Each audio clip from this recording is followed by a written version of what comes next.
Well, good evening and welcome back to another episode of Cozy Old School RuneScape Lore. I'm your host, Drifteray, and tonight I want to start a new, series within the series. We've explored a few of these, camping, survival, chunk-based kind of things, and what I want to start today is a new kind of, sub-series based on that and what I've thought about from trying a few of those.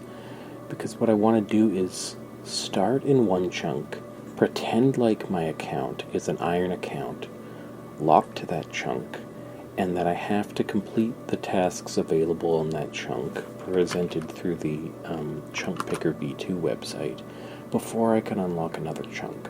Of course, my entire account won't be locked in this way, but I want to be able to play my account sometimes like it is locked in this way. I don't really want to create a new account just to explore this, to explore the game in this way, but this is something I want to do just on my account, and so I want to take you along and give you updates about that journey that I'm starting. Eventually I want to unlock all of Varlamore, but also I think limit this kind of sub-series to Varlamore, so have it be like Varlamore-Locked, but starting off as chunk-locked. This same account will continue to do other things outside of Varlamore, but I think I want to have I don't know, it might be a little tricky to keep track of the things I've unlocked if I don't have a separate bank.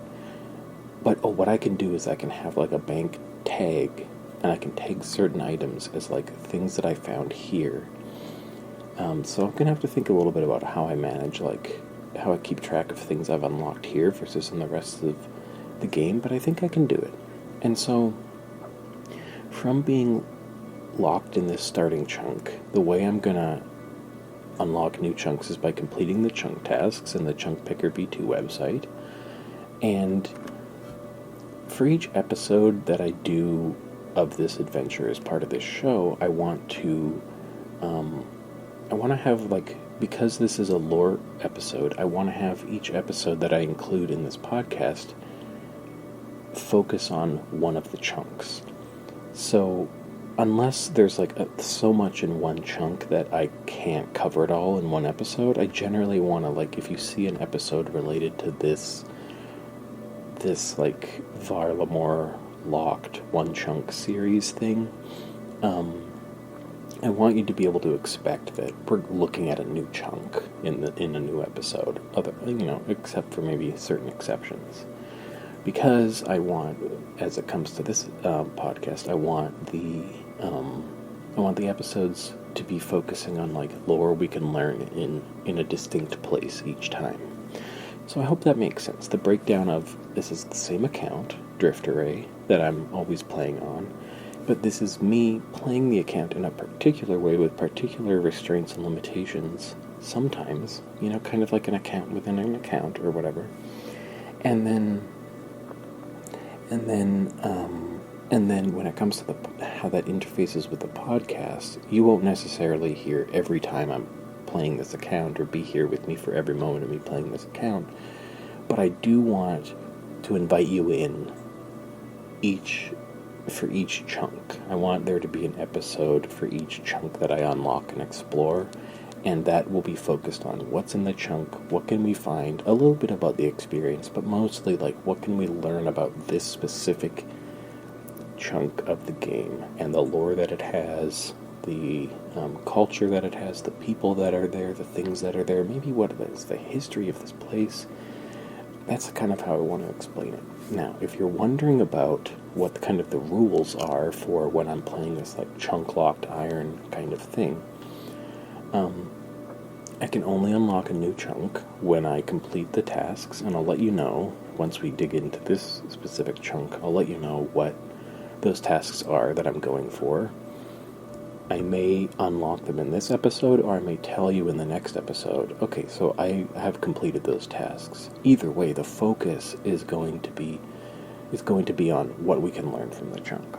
So I need to complete these tasks, but I need to do them in a way that I'm self-sufficient, where I find all the items, all the resources myself. Now, I'm not starting a new account, so I'm not starting from zero, and I'm not going to worry about, the kind of like skilling, like grinds or unlocks I would have needed to do to unlock those levels to do the thing. I'm just going to use my account the way it is.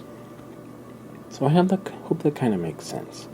As a recap, the rules are, I'm on my own. When I come over here, I unequip everything I have, I put everything in the bank, I have nothing in my inventory, I just have what my character has done in the game, my quests, my stats, my character's abilities.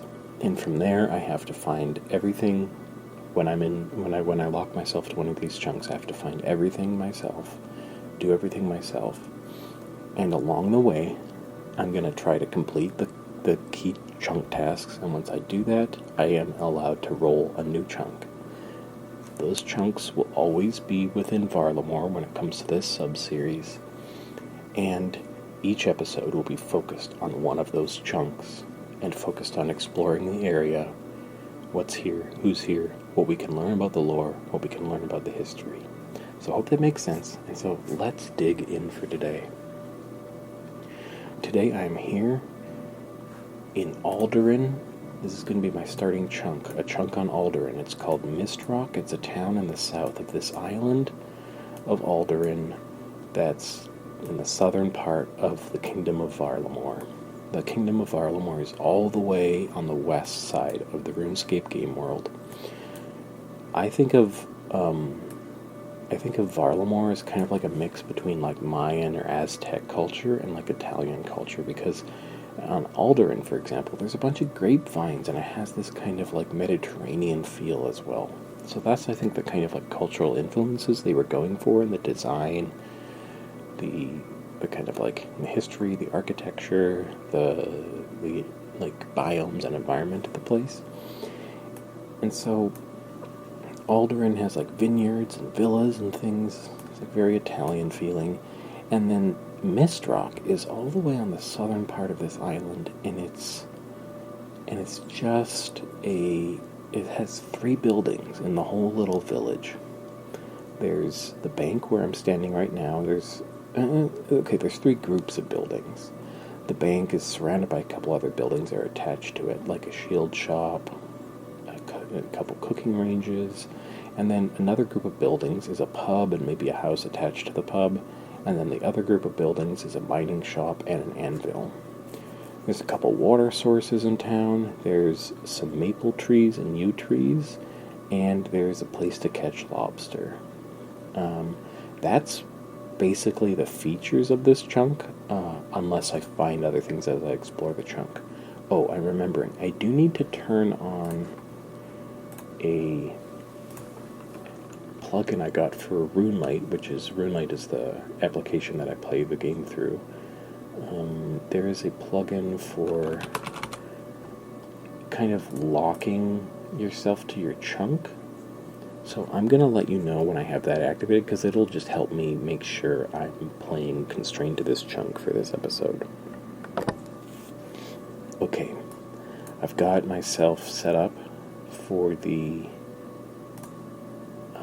chunk locked specific thing, and it shows me it kind of like fades out any part of the world that's outside of my chunk in dark blue, and then on the map it fades out anything that's beyond my chunk in like a red overlay. So both ways I can see what's in my chunk. And so one thing there's like 2 chunks that are adjacent that could be unlocked after this one. One is the kind of downtown Alderaan area. On the chunk picker, the one I'm on right now is called Mistrock Center, and the one to the north is called Moonrise Alchemical Headquarters. And the one to the east is called Mistrock Cove. And Mistrock Cove has a couple mining rocks, but a bunch of mining rocks are in the chunk to the north of that. But it has some mining rocks, and it's kind of just like a bay in the ocean. So one of those 2 will be the next one I unlock, but for now, let's kind of tour what's in this chunk. So I get to run, I'm going to start by running all the way to the north, west, And, so there's an NPC nearby that I can talk to. All the way to the northwest is just a little, like, spit of land before I get to the boundaries of the chunk. And the land connects with the ocean. There's kind of a mountain here or like a mesa that I can't climb up. There's a number of dead trees, regular trees, oak trees, maple trees. There's a water pump, but yeah. And then there's some plants. If I examine them, it says a leafy plant, and I think the other one will too. Oh, the other one says a leafy fern. There's a hollow log. I can examine it, and it says this old tree is rotting away. But there's an NPC I mentioned that I just found, and their name is Nasty Nick. And Nasty Nick is wearing a top hat with a red band around it, has a really wide, thin mustache extending beyond the edges of the face, is wearing white and black kind of suit, although it's very fitted. The suit has long tails in the back, and there's a white shirt, what looks like a black cummerbund, and the trim of the suit is also black trim. And Nasty Nick also has two kind of jester-looking shoes on. One is yellow, one is red. So let's examine Nasty Nick. It says, why does Nick have to be such a ... And now we're going to talk to Nasty Nick. Nasty Nick says, yes? What are you doing out here? Sometimes I like to take a walk out to these shores and look for losers to laugh at. And look, I found one. Ha! I say, charming. Do you have a quest for me? Why, yes, I do have a quest for you. I've hidden some goodies around Varlamore. Ha! Bring them all to me and I'll give you a nasty little surprise. A treasure hunt? That's exciting. Any tips to get me started? No. Oh, I guess I'll be on my way then. Oh, I wonder if this is that, like, kind of like mystery puzzle that was released, I think maybe as part of Varlamore, where you have to get these, like, I don't know if they're like beads, or I think they're like red tokens or something. Anyway, we don't have all of Varlamore unlocked right now in this chunk series, so we're not going to be able to do that, but maybe one day we can. Okay, what else can I ask? I can say nothing, I'll be going for now. Okay, so that's everything we can explore with Nasty Nick. There's a squirrel here, and it says shave the tail, and you've got a rat. And I'm running south.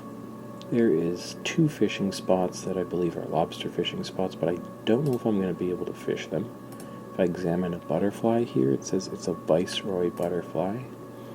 So I'm kind of in the southernmost part of Mistrock right now, and there is a guard here. The guard says, be on your way. And I can't pickpocket them, and there's a citizen here. I say, how's it going? They say, why are you here? This isn't a place for humans. Okay, so this looks like another dwarven town. Okay. There's a bucket here in this room to the south of the bar, so I'm going to take that bucket because I can use everything that I find. That would be good. Okay, and then I can climb up the staircase. There's a pot that I can take on top of a crate, and that's pretty much all I can do up here. I can't interact with anything else. There's some cabinets, and there's a wooden cart outside. When the examine text says, looks like they're well stocked with supplies. There's a beer inside to the north in the bar, so I'm running there. And there's also a Steam Forge brew, so I'm taking both of those. We saw a Steam Forge brew in the last episode, but I forgot to grab it, so if I examine it, it says, a Dwarven Delight from Cam to Rum. And that's the Dwarven city we were in last time. Okay, there are 2 new NPCs in this bar. Oh, there's also a beer glass I can take. So, there's the bartender, who I can trade with. I can get a meat pie and a stew. We saw that in Cam to Rum as well. I'm going to talk to the bartender. They say, don't get many humans and stick your oar in. That is a crazy name. That is a crazy name for a bar. It's called Stick Your Oar In. Are you here to drink? I'm going to say I'm good, thanks. And then there is someone named Overseer Kugo. Although I missed some of the bartender's text. I say I'm good, thanks, and they say, well, then I'm not really sure what we have for you. Perhaps you should be on your way. So now I'm going to talk to Overseer Kuogo. Human, you seem to have found your way into Mistrock. What are you doing here? Am I not allowed to be here? Your kind have managed to establish dominion over the vast majority of these lands. Will you not even let us have our small corner in peace? So there are like some major tensions between the species of dwarves and humans in Varlamore. We saw some of that last time in Cam Turum, and this time we're learning a little bit more about it. Apparently, humans established dominion over the vast majority of these lands, which I assume is the kingdom of Varlamore. And will you not even let us have our small corner in peace? I'm assuming refers to Mistrock, which is another dwarven, outpost. And so I'm assuming what this means is that the dwarves used to live in all of Varlamore and are basically the indigenous group of Varlamore. But then when humans came here, humans established dominion and basically colonized Varlamore. So that really, would explain why it's been so hard to learn from and talk to any of the dwarves in Cam Turum, and then also here. But thankfully, Overseer Kuogo is filling us in a little bit, which is really helpful. Okay. So, let's see. I say, is that a no? I can't stop you being here, but I don't have to enjoy your presence. Is there anything I can do to change that? I've been quite helpful over in Cam Turum. One act of charity will not excuse years of subjugation. I mean, that's true. That's a good point. It's like, you can't just show up as a new individual, be like, I'm here to help, do something to help, and then believe that's going to undo a bunch of colonization, basically. I say subjugation, that seems like a bit of an over-exaggeration. I don't know why my character is so callous. Maybe they're just ignorant as a human. Overseer Kuogo says, call it what you will, the end result is the same. Your kind prosper at the expense of ours, and you act like it's not even happening. I've seen Cam Turum. You don't seem to be doing too badly. And here you prove my point. One city, one. You see that one city and consider it somehow equal to your many. Well, what about this place? A mere mining outpost. It hardly compares to those villas elsewhere on the island. I mean, Kuogo has a great point, as we'll see when we get to other chunks in other episodes, and other chunks on Alderaan specifically. There's these really fancy villas that are right next to this humble, kind of subdued mining post here in Mistrock. I'm really glad to be learning about some more of the lore behind this place. I'm saying, not all humans are the same, though. It's not just Cam Turum. I've actually worked with your kind a few times. I can't believe it. They wrote my character to really say not all humans. I gotta say, the way my character is written is really letting me down right now in terms of their empathy for the experience of this person who's dealt with oppression their whole life. Overseer Kuogo says such as, well, there was this one time when I helped the dwarves of Keldagrim with a bit of a statue issue. Another time I worked with one of the last surviving Imkando dwarves to create a blurite sword. Imkando? Yes, do you know about them? Of course I know about them. The Imkando were our ancestors, but I thought they were long dead. Not quite. It's still going to take more than that to get me to like you. Well, if liking is out of the question, how about tolerate? Fine, consider yourself tolerated. Now, did you actually want something? What do you do here? I'm the overseer for Mistrock. I make sure everything around here is running as it should be. And you do that from the pub? Am I not allowed a break from time to time? I suppose. You said the Encamdo were your ancestors? That's right. The Lovaking dwarves were born from the Imcando, and we were born from the Lovaking. If you want to know more, find a historian. That'd be nice to do. In other episodes where we're not playing the Chunk-Locked sub-series, we can go to Korend and talk to Lovaking dwarves and learn more about the history and hopefully the relationship between them and dwarves in Varlamore. I'm going to say, what do you do here? Oh, Overseer Kugo is saying oh, I already asked that question. Okay, so I'm going to say I better get going. Good, that means I can have a drink. Okay. Well, there we go. We talked to everyone in the bar. Let's go into the house that's just to the east. And I think that was really helpful for learning a little bit more about the lore and also for getting some like direction on where we could learn more about the lore here. Okay, so I got a rope from this house, but that's all I can get here. There's this table with like these bowls and pots of plants, but they look like they're like fresh produce.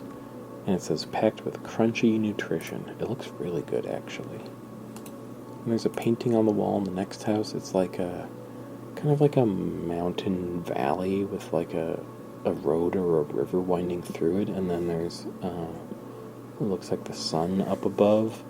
It's really nice. It's kind of like monochromatic, like kind of like khaki colored with a little bit of a hint of blue. Oh, okay, and the description says a river winding through a valley. Alright, let's go into that house.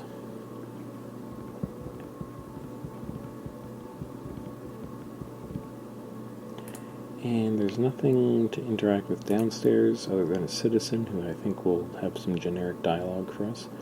There's a child upstairs. They're probably going to say they're not supposed to talk to humans. And that's pretty much it for the upstairs of this house.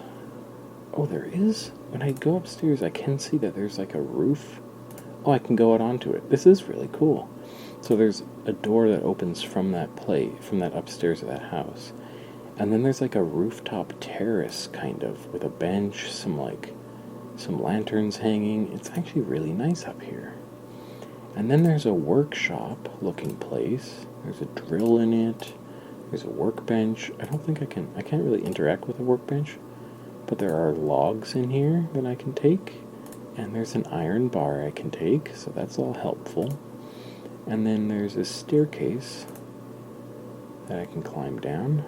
And now we're in a shop, which I think is like this must be the shield shop. So let's talk to Ikta in the shield shop. I don't really care for humans in my shop, so you better be buying something.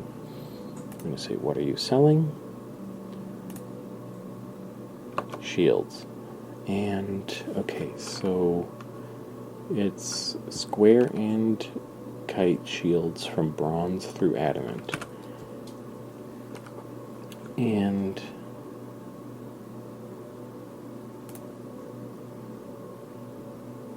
I don't know why. So if I look on the task list on the Chunk Picker website, it says there's only 3 tasks for this chunk. One is to obtain unarmed, which, I mean, we just have by being unarmed. Another is to obtain an iron kite shield, and another is to obtain an iron square shield. I don't know why they don't say adamant square and kite shield. So I might have to look into that after this episode, and I can clarify it in the future if I learn a little bit more about the rules. But anyway, for this episode, those are going to be our goals: to get the iron kite shield and the iron square shield, and then we will be done with our tasks. So let's value them. Iron square shield is 168 coins. Iron kite shield is 238. So somehow we're going to have to get that much money. Hopefully we can find a way of getting money here. Otherwise we would be stuck.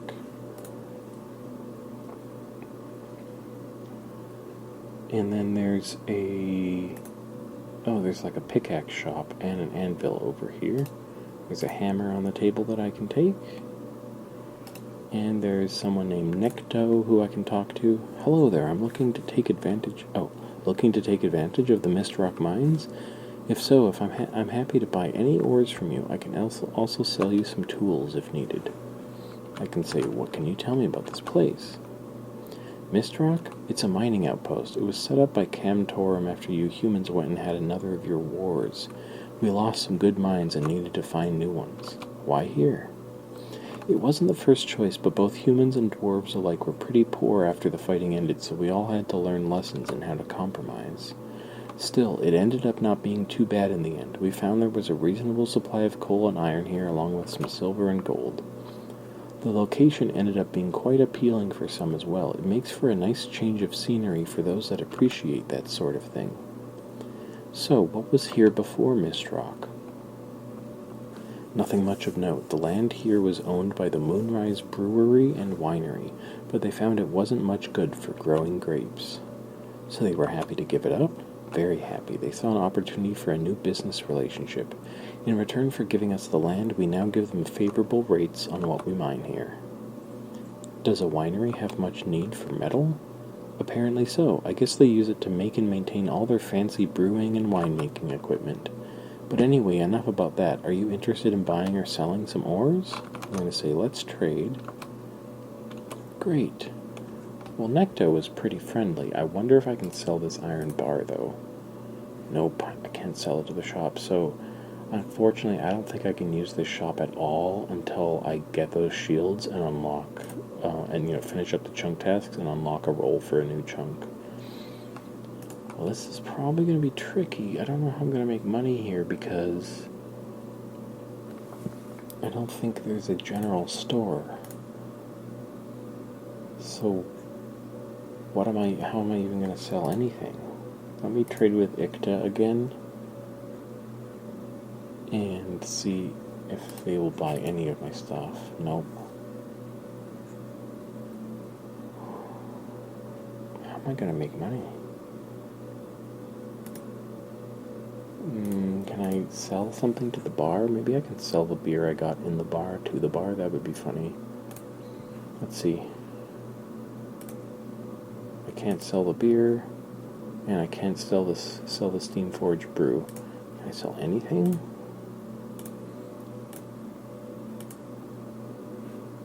Okay, no. Well, maybe this is why the tasks are specifically just iron, square, and kite shield. I know what it is. I think I know what it is. You can't make money here, that's my guess. And so I think I have to get those shields by killing guards. And the only way I have of healing right now, I think the only food I can find, there's an onion in a room to the west of the bank. Okay, this got interesting. There's an onion in the room to the west of the bank. Oh, I got 2. Okay, so onions can heal hit points, beer and Steamforged brew can heal hit points, and I think I gotta get work killing some guards. And I think that's how I'm gonna have to get... Oh, I can't attack them. Oh dear. Well, gotta be able to attack someone who can drop a shield. This is so interesting.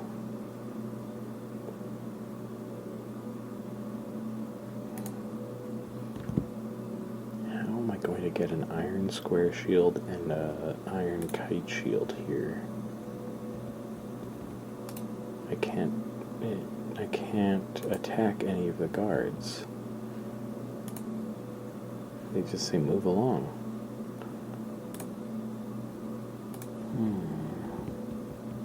Oh.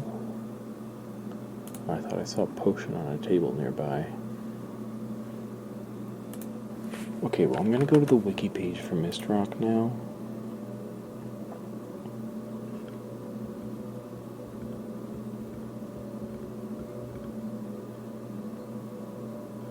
There's an Oh, that's how.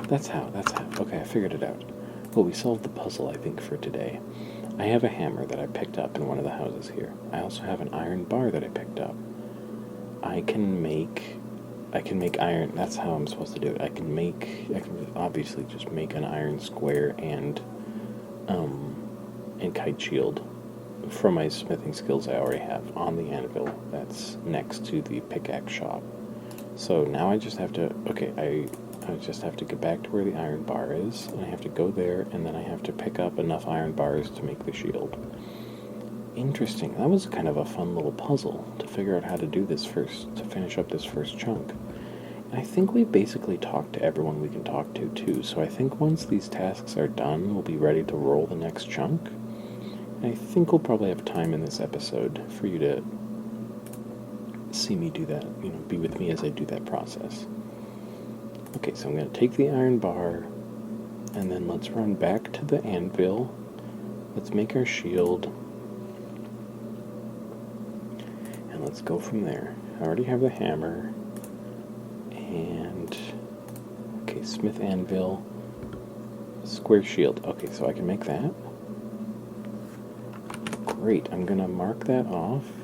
Iron square shield, that is marked, and in this, that's marked off on the website now, the Chunk Picker website, and then that is our ranged best in slot shield, and our last task is melee best in slot shield, and that's the iron kite shield. And let's see, how many iron bars does that take? I can't see it right now. I will go to the smithing guide. I'll go down to iron, and I'm going to look for the kite shield. Okay, so it's 3 bars. So it's going to take a little bit of time for that iron bar to respawn enough times, but I think we'll be alright. We only need 3 more iron bars, and then the kite shield is ours. So I'll let you know when I have those, and then we'll make the kite shield, and then finish up this episode. Okay, I've got 3 iron bars now, so we're ready to run back over to the... And I'll pick up a 4th one, an extra one. We're ready to run back over to the anvil and make our kite shield, and that will finish off all the chunk tasks, and we'll be able to roll a new chunk. So, kite shield, 3 bars.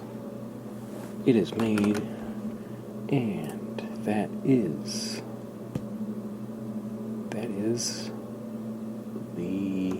all the chunk tasks done. Okay, I have thought a little bit during this episode about how I'm going to keep track of the items, and I was talking earlier about using the bank, using bank tags, and I could do that, but then there's the question of how do I keep track of how many of each thing I have, and what I'm thinking of doing to address that is to treat this as an ultimate iron account, which means that you can't use banks. Of course, my account already has a bank unlocked and all that stuff.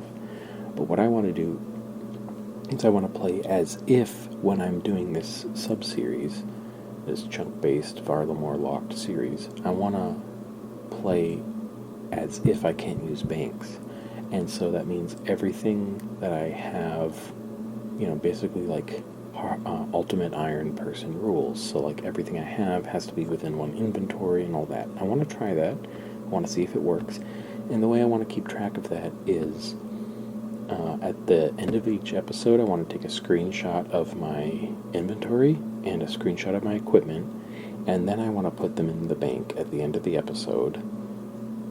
Have them assigned to a bank tag. And then at the start of the next episode, before I start recording, I want to pull them out of the bank and make sure I'm limited to just the exact things that I had in my inventory and my equipment at the end of the last episode. So that's how I'm thinking of keeping track of it. I might post images of those, like one of those screenshots, to the show notes for the podcast, so you can see too, like where's my progress at, what do I have, like what items have I been able to get. So that's how I think I'm gonna approach that. And pretty much the only thing we have left to do for this episode is to roll our next chunk. There are 2 chunks that we are eligible to unlock, because we completed all our tasks in this chunk. The first one is, because I think you only do chunks that are orthogonally adjacent, that's at least how I want to do it.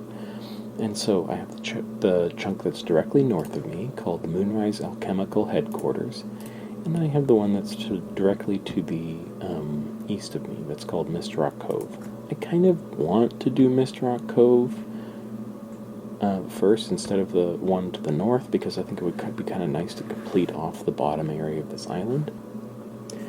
But interestingly, the way I set up the chunk picker, we get to roll two random options out of all the chunks we have available to unlock, and then we can pick between the two. And so I haven't done this before, but what I think it's going to do is I think it's going to just show me both chunks that we can choose from, and then I'll just choose from them. But I'm going to hit roll 2 now. Alright, here we go, rolling your next chunk. I see a grid of like 2 chunk opportunities, and yes, of course, the 2 that I was eligible for are the 2 that I rolled, which makes sense, but it would kind of like there would be some more randomness in choice if I had more than 2 available chunks as my next chunk. Okay, so so at this point I could say pick for me, or I could just manually unlock it. In this case, I want to manually unlock the Mistrock Cove chunk. So there we go. Oh, nice. And then it automatically updates what my next eligible chunks are after this. So, we have 5 new active chunk tasks. These will be for the next episode. 5 attack. You need 5 attack to do this. Wield a steel weapon. 1 cooking to cook a cooked meat. 30 defense to wear adamant armor.